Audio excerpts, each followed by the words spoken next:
앞으로 대출 이자가 계속 올라갈 겁니다. 기준금리가 동결되더라도 대출 이자는 계속 올라갈 거고, 이 부분에 대해서 관치 때문에 폭등한다고 말씀은 드리지 않습니다. 왜냐면은 눌러놓은 게 튀는 정도다. 그래서 안 누르는 것보다는 아무래도 부담이 덜하긴 할 겁니다. 그런데 문제는 눌러놔서 물가는 안 잡혀서 초고금리는 아니더라도 어느 정도 고금리가 굉장히 장기화될 수 있고, 거기다가 관치로 눌렀던 부분들이 이제 더 이상 누를 수가 없어서 한계를 맞이하고 있고, 그래서 대출금리가 점점 더 올라갈 수밖에 없고, 그러니까 앞으로 부담은 더 증가할 수밖에 없죠. 문제는 지금도 전세가는 계속 떨어지고 있어요.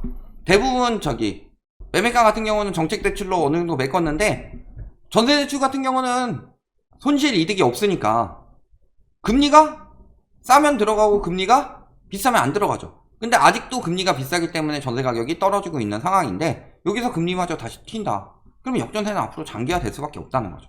이런 부분도 보셔야 되는 거고. 그러면은 금리가 얼마나 튀는지 한번 봅시다. 국채금리 같은 경우요, 3.1대까지 떨어졌다가 지금 다시 3.6 가까이 올라왔습니다. 1년째. 자, 2년째. 오늘 조금 떨어졌는데 그래도 3.6 가까이까지 올라왔죠. 역시 여기도 3.2, 3.3 여기까지 떨어졌다. 그 다음에 3년째 비슷하죠. 그래프 3년째도 비슷하게 나옵니다. 4년째는 떨어지는 거 없이 계속 올라가고 있고 거의 또 3.6까지 올라갔죠. 5년은 오늘 조금 많이 떨어지긴 했는데 3.5대 그래도 기준금리보다 높게 유지되고 있고, 전반적으로 0.4에서 한 0.34%포인트 정도는 국채금리가 올랐다. 3달 사이에. 3달도 아니죠. 거의 2달 반 정도? 그러니까 막 눌러가지고 저점까지 찍었는데 결국에는 다시 튀고 있는 거다.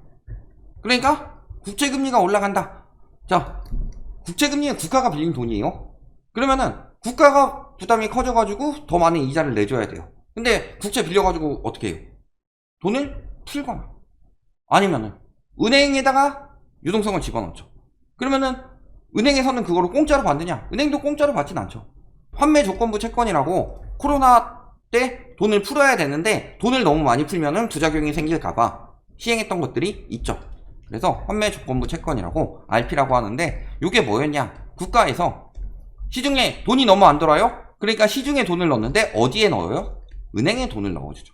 그래서 은행에 돈을 넣으면은 은행이 더 대출을 많이 해줄 수도 있고 돈을 이리저리 풀어줄 수 있죠. 그러면서 시중 유통화폐를 늘리는 방법이었는데, 그러면서 뭘 받았냐? 환매 조건부 채권을 받았죠. 그리고 이게 그냥 무작정 푼 거랑 다른 점이 유동성이 너무 심하다 싶으면 요거를 회수할 수 있게 만들어놨어요. 그래서 다시 은행에게 채권을 돌려주면서 뭘 받아요? 돈 플러스 이자를 받죠. 그럼 이 이자는 어디서 나오겠느냐? 국가가 무작정 손해볼 수는 없는 상황이죠.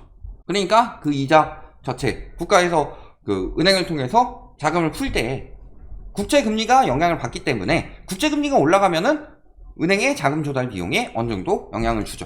물론 은행채 금리는 아까 말씀드렸지만 지금 굉장히 빠르게 오르고 있습니다. 보통 보시면은 뭐가 먼저 반응을 하느냐? 짧은 게 급작스럽게 반응을 하죠.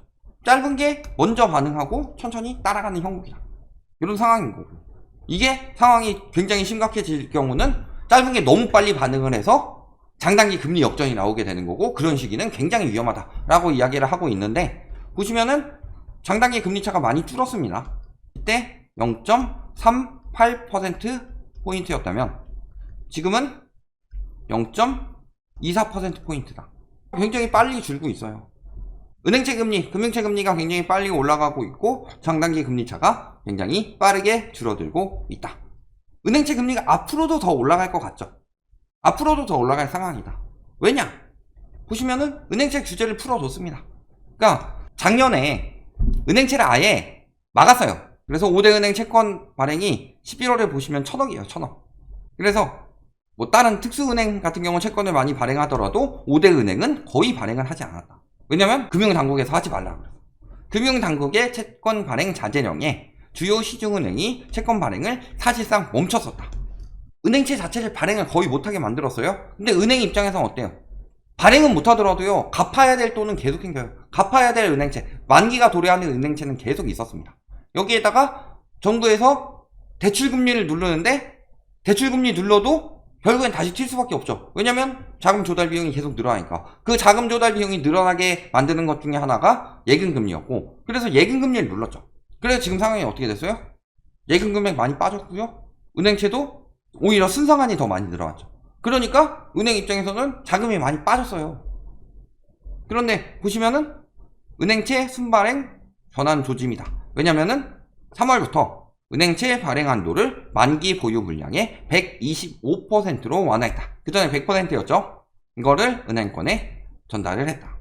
그리고 은행채 발행이 늘면서 대출금리가 올라가고 있다. 얼마 전에 이야기했죠. 코픽스 금리 떨어지니까, 코픽스 금리 떨어진 채로 다음 코픽스 아직 안 나왔어요. 다음 달 중순에 나와요. 근데 대출금리가 벌써 오르고 있다.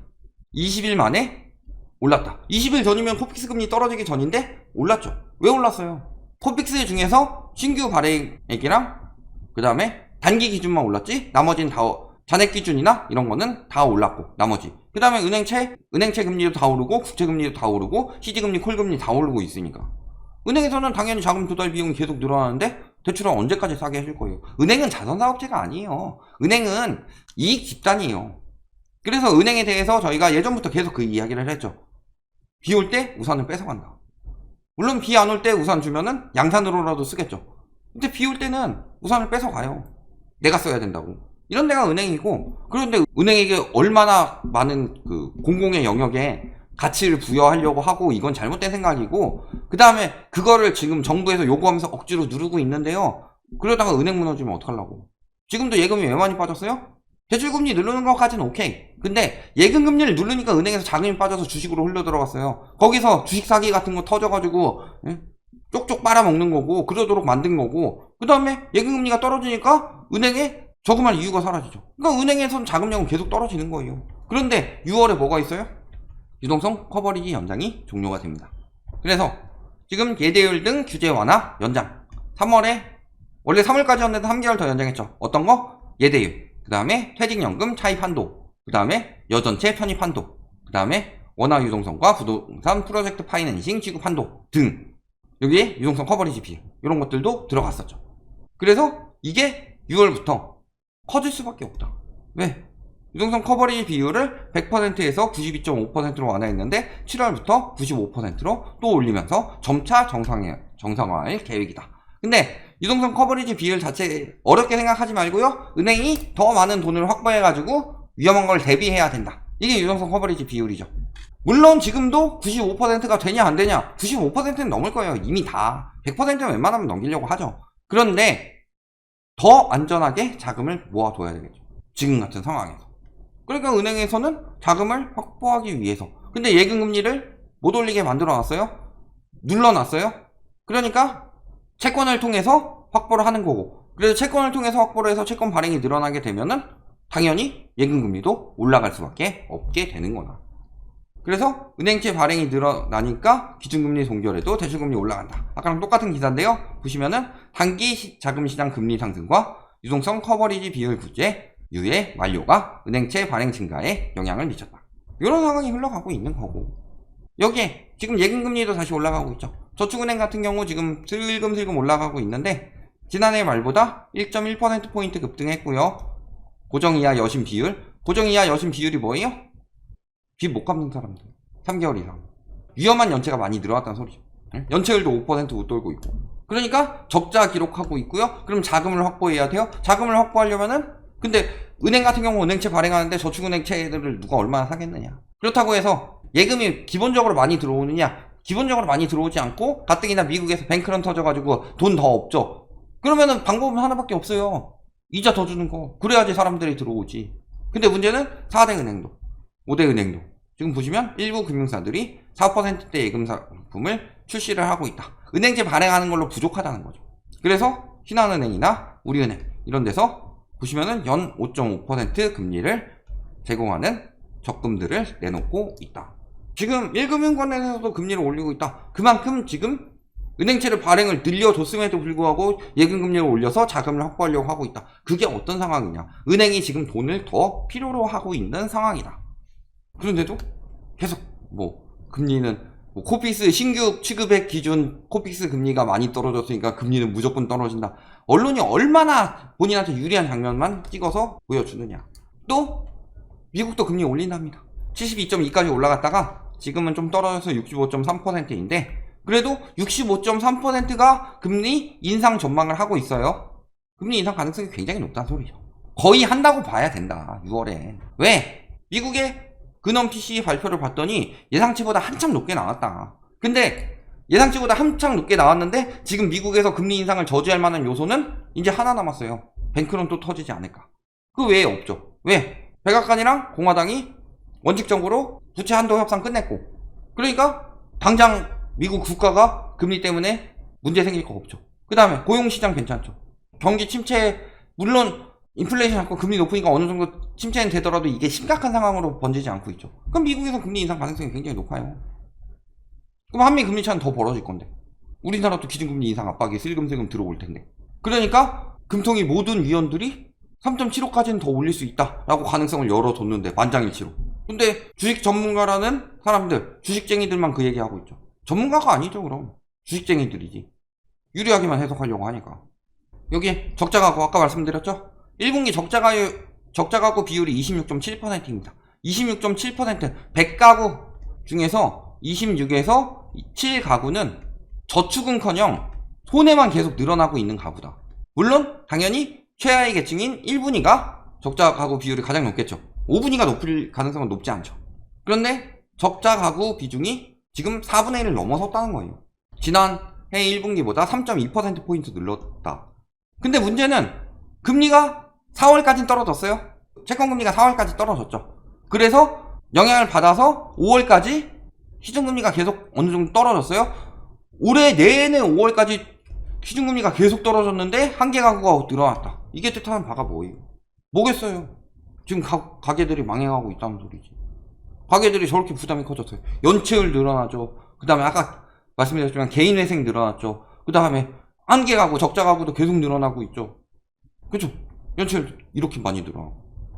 저축은행은 지금 오히려 2018년보다 더 많이 늘어났고 은행권도 슬금슬금 그때까지 수준까지 슬금슬금 2019년 수준 비슷하게까지 올라왔고 그 다음에 카드사 뭐 이런데 상호금융은 이미 아득히 넘어섰고 캐피탈 그러니까 딱 여기 은행만 2018년보다 안전해요. 근데 은행은 2018년보다 안전하다고 이야기할 수 있냐? 이때는 자영업자 원금 상환 유예가 없었다. 그리고 가계대출도 지금 다 특례 보금자리론 빨로 증가하고 있고 정책 모기지를 제외하고 보면은 가계대출 감소는 되고 있다. 이런 부분들 확인해 보시면은 가계가 지금 상황이 굉장히 좋지 않아요. 근데 우리나라 부동산 외국 같은 경우는 기업적으로 많이 사요. 기업이 막 여러 개를 사가지고 임대 내놓고 이런 식으로 해서 수익을 올리는 이런 형식으로 진행이 된다면 우리나라는 태반이 갭투기죠. 태반이 갭투기인데 전세가는 계속 떨어지고 금리 올라가니까 앞으로 전세가 더 떨어질 가능성이 높아지고 그런데 가게는 돈이 없다. 그런 와중에 뭔 부동산이 오른다고 이 난리 질들이냐. 지금이 바닥이고 반등했고 들썩이고 있고 뭘 가지고 이야기를 하느냐. 아니 금리 정부에서 그렇게 낮춰줬고 그 다음에 특례 보금자리로 돈을 그렇게 풀었는데도 요만큼밖에 안 살아난 게 무슨 데드캣 바운스예요. 데드캣 바운스도 안 나고 있는 거지. 이게 무슨 그 바닥이에요. 바닥은 바닥이죠. 아주 얇디 얇은 얼음바닥. 그 얼음바닥 밟으면 어떻게 돼요? 물에 빠지는 거예요. 아래층으로 떨어지겠죠. 진짜 바닥이라면요? 안 팔겠죠. 매물이 늘어나고 있는 것 자체가 뭐다? 살 기회가 아니라 팔 기회다. 지금 막 사람들이 혼돈을 줘가지고 언론에서 혼돈을 줘가지고 지금이 바닥이다 이 생각하고 샀다가요. 물론 조금이라도 더 오를 수 있는 지역은 있죠. 조금 더 오를 수 있는 지역은 있죠. 근데 내가 그 타이밍을 잡을 수 있느냐? 그리고 그 몇 달 만에 팔면 이득이 되느냐? 아니죠. 조금 더 오르더라도 그 뒤에는 나락인데. 이것만 보시더라도 대출이자 폭탄이 앞으로 점점 더 심해질 거고 정책 자금은 끝나가고 있는데 집값이 더 튈 수 있냐? 이 부분 잘 생각해 보셔라. 그걸로 겨우 뛰어오는 게 요만큼이다. 여기까지 말씀드리겠습니다.